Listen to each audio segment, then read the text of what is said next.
ወይዘሮ ባዩሽ ያላሰበችውና ያልጠበቀችውን ነገር ገጠማት። እርግብ ላይ ሽጉጥ አውጥታባት ነበረ።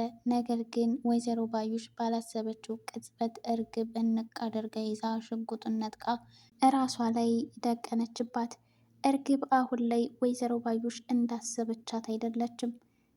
በዛ ላይ ደግሞ አክስቷ ወይዘሮ ባዩሽ ምን ያክል ክፉ ሴትና ለገንዘብ ብላ ምንም ነገር ከማድረግ ወደኋላ እንደማትል ጠንቅቃ ስለምታውቅ እርግብ በጥንቃቄ ነበር የመጣችው።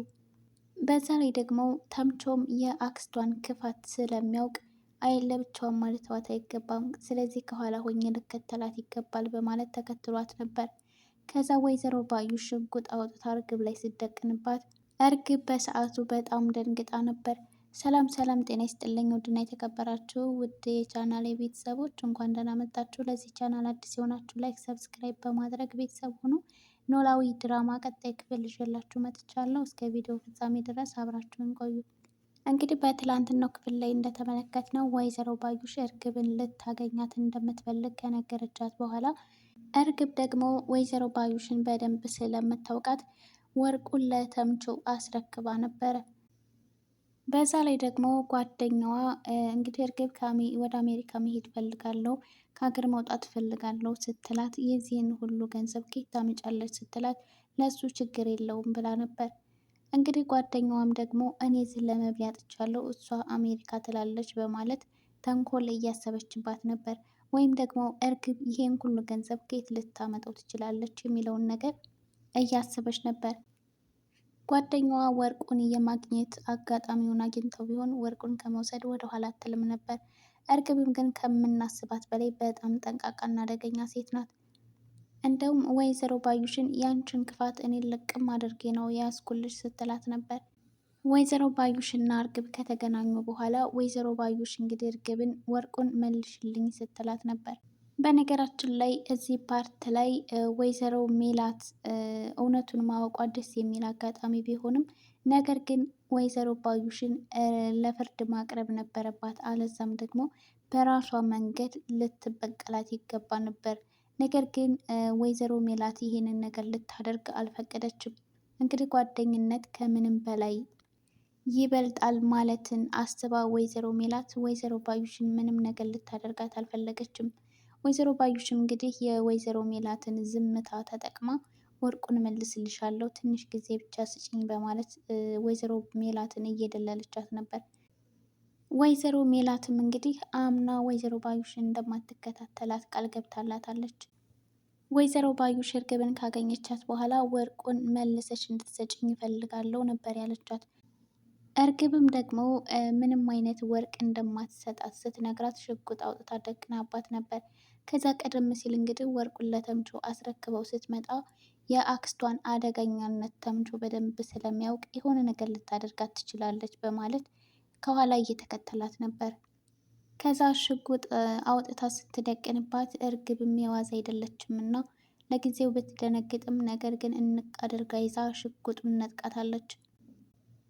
ሽጉጡንም ከነጠቀቻት በኋላ ወይዘሮ ባዩሽ ደቅና ከዚህ በኋላ አንቺን የምታገስበት ምንም አይነት ትዕግስት የለኝም። እስከ ዛሬ ድረስ አድርግ ያልሽኝን ሁሉ እያደረግኩኝ እየታዘዝኩሽ ቆይቻለሁ።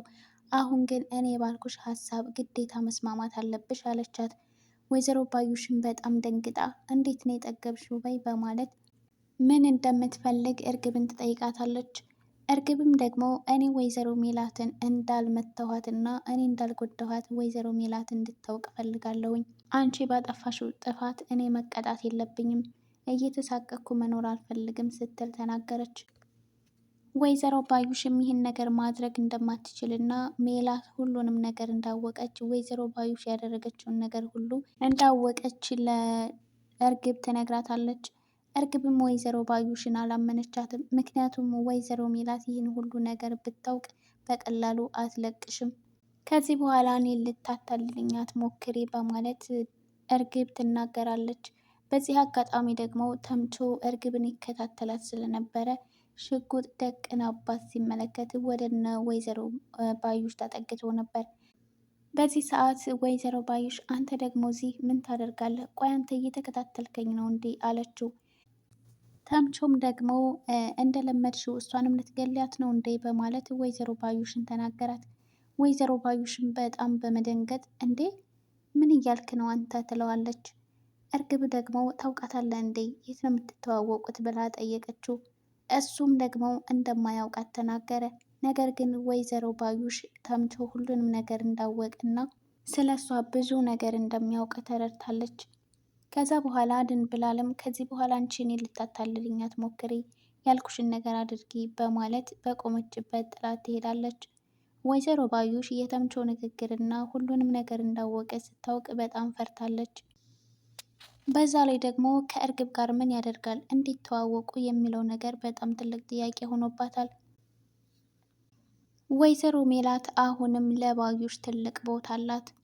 እኔና ባዩሽ በጣም ብዙ ነገሮችን አሳልፈናል፣ እንደዚህ በቀላሉ የሚተው ነገር አይደለም በማለት ወይዘሮ ሜላት ለወይዘሮ ባዩሽ አሁንም ትልቅ ቦታ እንዳላት ተናግራለች። ወይዘሮ ባዩሽ ግን አሁንም ቢሆን አጋጣሚውን ካገኘችው ወይዘሮ ሜላትን ከመጉዳት ወደ ኋላ እንደማትል ተናግራለች። ወይዘሮ ባዩሽ ወይዘሮ ሜላትን ወርቁን መልስልሻለሁ ትንሽ ጊዜ ስጭኝ ብላ ካለቻት በኋላ ወይዘሮ ሜላትም አምና እሺ ስትላት፣ እሷ ግን ወርቁን ካገኘሁኝ ምን እንደማደርግን ያውቃለሁ እንኳን ልመልስልሽ ይቅርና ከነ ጭራሹም አታይኝም እያለች ነበር ወይዘሮ ባዩሽ። ወይዘሮ ባዩሽ አሁንም ቢሆን ተንኮል ማሰቧንና እስከዛሬ ባደረገችው ነገር ምንም የጸጸት ስሜት አልተሰማትም።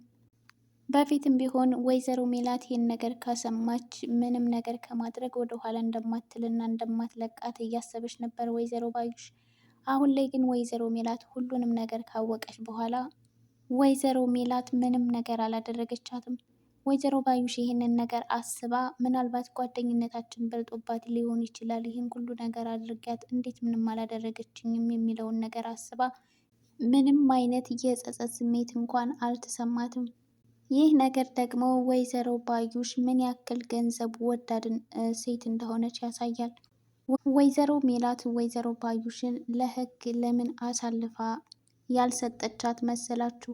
አቶ መስፍንስ ወይዘሮ ባዩሽ ይህን ሁሉ ነገር እንዳደረገች በደንብ ቢያውቅ ምን ይፈጠር ይመስላችኋል? እህቴ ሆይ እራስሽን መሸላለም ብትፈልጊ እንዲህ አጊጪ፣ ከዚያም ከመረረ ገሃነም ትድኛለሽ። ባልሽም ከማዘን ከመቆርቆር ትታደጊዋለሽ። ባልሽ እጅግ ደስ የሚሰኘው እንዲህ ስታጌጭ ነው። ምክንያቱም ብዙ ወንዶች ሚስቶቻቸው ስጋችን እናጊጥ ሲሏቸው ደስ አይላቸውም። እንዲህ በሚያዘወትሩ ሚስቶቻቸውም ያፍራሉ። ከክብረ ስጋ ይልቅ ክብረ ነፍስን የምታስቀድሙ ከሆነ ግን ገንዘብ ስጡን ስለማትሏቸው ሰጠናቸው ብለው ከመታበይ ይድናሉ። እኔ እበልጥ የሚል ስሜታቸው ይወገዳል። ምድራዊ ወርቅን እንደማትፈልጊና ለዚያ መግዣ የሚሆን ገንዘብ ሳትጠይቂው ሲመለከት እጅግ ቁጡ ቢሆንም አጊጠሽ ከሚያከብርሽ በላይ ሳታጌጪ ያከብርሻል። አንቺም የእርሱ ተገዢ አትሆኝም። የሰው ተገዢ የምንሆነው ከዚያ ሰው ብዙ ምድራዊ ነገርን የምንሻ ከሆነ ነው እና ከዚህ ዓለም አላፊና ጠፊ ነገር ግድም እንደሌለን ሲያውቅ ግን ያ ሰው እኛ ላይ የሚሰለጥንበት ምክንያት የለውም። በመሆኑም እንደዚህ ስትሆኚ ባልሽን የምትታዘዡ ጊዜያዊ ነገር ስለሰጠች ሳይሆን እግዚአብሔርን ፈርተሽ እንደሆነ ይገነዘባል። ከዚህም በኋላ አንድ ነገር ስላደረገልሽ ብታመሰግኘው እንኳን የሰጠሽው ክብር ስላደረገው ነገር እንዳልሆነ ይረዳል። አንቺ በምላሹ የሰጠሽው ነገር ትንሽ ቢሆንም ትንሽ ነው ብሎ አይቆጥረውም ወይም አይበሳጭም። ውድ የቻናሌ ቤተሰቦች አዲስ የሆናችሁ ላይክ፣ ሰብስክራይብ በማድረግ ቤተሰብ ሆኖ በቀጣይ ክፍል እስከምንገናኝ መልካም ቆይታ